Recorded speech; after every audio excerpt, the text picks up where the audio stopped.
वो नेता जिसके बारे में कहा जाता था नेता तो बहुत हुए, कई समाजवादी आए और गए, लेकिन ये लड़का हीरो है। वो नेता जिसे वोट बैंक की राजनीति में जातीय समीकरण की आवश्यकता ही नहीं हुई, जो कर्नाटक में जन्मा लेकिन उत्तर भारत की सीटों से 9 बार लोकसभा पहुंचा, जो जेल में रहते हुए भी मुजफ्फरपुर से सांसद का चुनाव जीत गया, जिसे नालंदा में जीत मिली, दक्षिण मुंबई लोकसभा सीट जीता, जिसके रक्षा मंत्री रहते भारत को कारगिल में विजय प्राप्त हुई, भारत ने परमाणु परीक्षण किया, जिसने आपातकाल के दौरान डायनामाइट लगाकर देश में विस्फोट करने का ऐलान किया था। आप समझ गए होंगे कि बात किसकी हो रही है। मैं जॉर्ज की बात कर रहा हूं। नमस्ते, मेरा नाम अनिल शारदा है। सियासतनामा में आज कहानी जॉर्ज मैथ्यू फर्नांडिस की। आज बात जॉर्ज मैथ्यू फर्नांडिस की।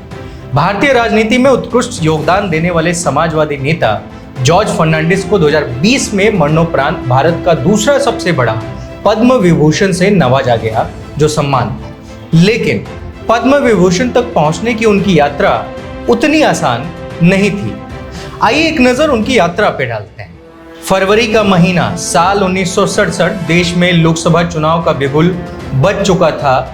नेहरू के निधन के बाद लाल बहादुर शास्त्री ने कांग्रेस की कमान संभाल ली थी, लेकिन महाराष्ट्र की दक्षिण मुंबई सीट काफी चर्चा में थी। ये सीट कांग्रेस के सदाशिव कान्होजी पाटिल की थी, जो नेहरू सरकार में मंत्री थे, और बंबई शहर पर उनके रुतबे की बराबरी बाला साहब ठाकरे से की जाती थी। ये वो समय था जब तमाम विपक्षी दलों को एकजुट करके राम मनोहर लोहिया कांग्रेस का विरोध कर रहे थे। संयुक्त सोशलिस्ट पार्टी का गठन हुआ था और दक्षिण बंबई सीट से कांग्रेस के कद्दावर नेता एसके पाटिल के सामने दक्षिण भारत से आए एक 37 वर्ष के नौजवान को खड़ा किया जा रहा था। नौजवान का नाम जॉर्ज फर्नांडिस था। जॉर्ज ने इस चुनाव को जीतकर सबको अवाक कर दिया। देश ने उन्हें एक नाम दिया, नाम जो काफी फेमस हुआ, जॉर्ज द जायंट किलर। अब थोड़ा और पीछे लौटते हैं और 3 जून 1930 की बात करते हैं। यह वही दिन था जब कर्नाटक के मैंगलोर में जॉर्ज का जन्म हुआ। वह 10 भाषाओं के जानकार थे, हिंदी, अंग्रेजी, तमिल, मराठी, कन्नड़, उर्दू, मलयाली, तुलु, कोंकणी और लैटिन। उनकी माँ किंग जॉर्ज V की बड़ी प्रशंसक थी। उन्हीं के नाम पर अपने 6 बच्चों में सबसे बड़े का नाम उन्होंने जॉर्ज रखा। मैंगलोर में पले बड़े जॉर्ज जब 16 साल के हुए तो एक क्रिश्चियन मिशनरी में पादरी बनने की शिक्षा लेने के लिए भेज दिए गए, लेकिन चर्च में पाखंड को देखकर उनका सबसे मोह भंग हो गया। उन्होंने 18 साल की उम्र में चर्च छोड़ दिया और रोजगार की तलाश में बंबई चले गए। जॉर्ज ने खुद बताया था कि इस दौरान वे चौपाटी की बेंच पर सोया करते थे और लगातार सोशलिस्ट पार्टी और ट्रेड यूनियन आंदोलन के कार्यक्रमों में हिस्सा लेते रहते थे। तब उनकी शुरुआती छवि एक जबरदस्त विद्रोही की बन चुकी थी। ये समाजवादी नेता राम मनोहर लोहिया से प्रेरणा लिया करते थे। 50 और 60 के दशक में उन्होंने कई मजदूर हड़तालों और आंदोलनों का नेतृत्व किया।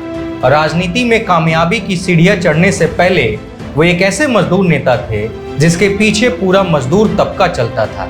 बात सन 1973 की है और इस समय से पहले और आजादी के बाद तक 3 वेतन आयोग आ चुके थे, लेकिन रेल कर्मचारियों की सैलरी को लेकर कोई ठोस बढ़ोतरी नहीं हुई थी। इस बीच जॉर्ज फर्नांडिस नवंबर 1973 को all India railway man federation के अध्यक्ष चुने गए। जॉर्ज के नेतृत्व में फैसला लिया गया कि वेतन बढ़ाने की मांग को लेकर एक बड़ी हड़ताल की जाए। इसके लिए राष्ट्रीय स्तर पर कोऑर्डिनेशन कमेटी बनाई गई और 8 मई 1974 को बॉम्बे में हड़ताल शुरू कर दिया गया। इस हड़ताल से न सिर्फ मुंबई पर प्रभाव पड़ा बल्कि पूरा देश थम गया था। इस हड़ताल ने विकराल रूप धारण कर लिया था, जिसमें करीब 15 लाख लोगों ने हिस्सा लिया था। बाद में कई और यूनियंस भी इस हड़ताल में शामिल हो गए। जॉर्ज फर्नांडिस के नेतृत्व में इस हड़ताल में टैक्सी ड्राइवर, इलेक्ट्रिसिटी यूनियन और ट्रांसपोर्ट यूनियन भी शामिल हो गए। मद्रास की कोच फैक्ट्री के करीब 10,000 मजदूर भी हड़ताल के समर्थन में सड़क पर उतर आए। गया में रेल कर्मचारियों ने अपने परिवारों के साथ पटरियों पर कब्जा कर लिया। हड़ताल का असर पूरे देश में दिखने लगा और पूरा देश थमता नजर आया। हड़ताल के बढ़ते असर को देखते हुए सरकार ने इन हड़तालियों पर सख्त रुख अपनाया। सरकार ने कई जगहों पर रेलवे ट्रैक खुलवाने के लिए सेना को तैनात करने की नौबत आ गई। एमनेस्टी इंटरनेशनल की रिपोर्ट कहती है कि हड़ताल तोड़ने के लिए 30,000 से ज्यादा मजदूर नेताओं को उस वक्त जेल में डाल दिया गया। हालांकि 3 सप्ताह बाद 27 मई को बिना कोई कारण बताए कोऑर्डिनेशन कमेटी ने हड़ताल वापस लेने का ऐलान कर दिया। कहा जाता है कि यह हड़ताल अपने मकसद में कामयाब नहीं रहा, लेकिन इस देशव्यापी रेल हड़ताल की वजह से जॉर्ज फर्नांडिस राष्ट्रीय स्तर पर छा गए और देश में उनकी पहचान फायर ब्रांड मजदूर नेता के तौर पर कायम हो गई। जॉर्ज फर्नांडिस को निकट से जानने वाले पत्रकार विजय संघवी ने कहा था, उन्हें बंबई का शेर कहा जाता था। जब जॉर्ज गर्जना करते थे तो पूरी मुंबई हिल जाया करती थी। वो हड़तालें जरूर करवाते थे, लेकिन अगर हड़ताल 3 दिन से अधिक चल जाती थी तो वो खुद खाना लेकर मजदूरों की बस्ती में पहुंच जाते थे। जून 1975 में जब तत्कालीन प्रधानमंत्री श्रीमती इंदिरा गांधी ने आपातकाल की घोषणा की तो जॉर्ज इंदिरा हटाओ लहर के नायक बनकर उभरे। आपातकाल के दौरान वह लंबे समय तक अंडरग्राउंड रहे, लेकिन 1 साल बाद उन्हें बड़ौदा डायनामाइट केस के अभियुक्त के रूप में गिरफ्तार कर लिया गया। उनकी गिरफ्तारी की तस्वीर आज भी शान से दिखाई जाती है।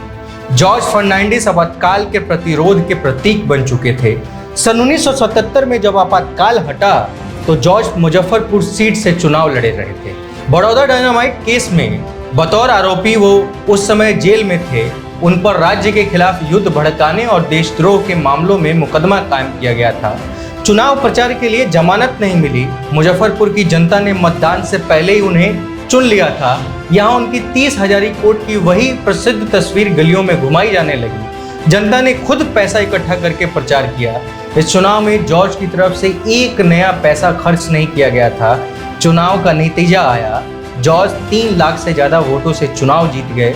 सत्ता में आई जनता सरकार ने बड़ौदा डायनामाइट केस को खत्म कर दिया। इस सरकार में जॉर्ज उद्योग मंत्री बन गए। जॉर्ज फर्नांडिस अटल बिहारी वाजपेयी की अगुवाई वाले एनडीए के शासन काल में भी सन 1998 से सन 2004 तक रक्षा मंत्री रहे। कारगिल युद्ध और पोखरण में परमाणु परीक्षण के दौरान फर्नांडिस ही रक्षा मंत्री थे। हालांकि ताबूत घोटाले के मामले में विवाद होने के बाद उन्हें रक्षा मंत्री के पद से इस्तीफा देना पड़ा था। जॉर्ज फर्नांडिस एक विद्रोही राजनेता थे जिनका परंपराओं को मानने में यकीन नहीं था। हैरी पॉटर की किताबों से लेकर महात्मा गांधी और विंस्टन चर्चिल की जीवनी तक उन्हें किताबें पढ़ने का बहुत शौक था। उनकी एक जबरदस्त लाइब्रेरी हुआ करती थी, जिसकी कोई भी किताब ऐसी नहीं थी जिसे उन्होंने पढ़ी ना हो। बहरहाल ये जॉर्ज की कहानी का पहला भाग था। इसके दूसरे भाग में जॉर्ज से जुड़ी और दिलचस्प कड़ियों पर बात करेंगे। कोका कोला, IBM, नीतीश और लालू पर भी चर्चा होगी। लालू पर बात आई तो एक किस्सा और याद आ गया। लालू ने एक बार अपने भाषण में कहा था कि जॉर्ज बिल्कुल बोगस व्यक्ति हैं।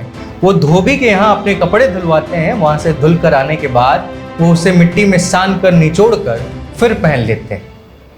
इस वीडियो में सिर्फ इतना ही। सियासतनामा के अगली वीडियो का इंतजार कीजिए। तब तक बने रहिए हमारे साथ। इस वीडियो की रिसर्च प्रियांशु ने की है और वीडियो की एडिटिंग विकास कर रहे हैं। बहुत बहुत धन्यवाद। द पंचायत को सब्सक्राइब कीजिए और स्वतंत्र पत्रकारिता को आगे बढ़ाइए।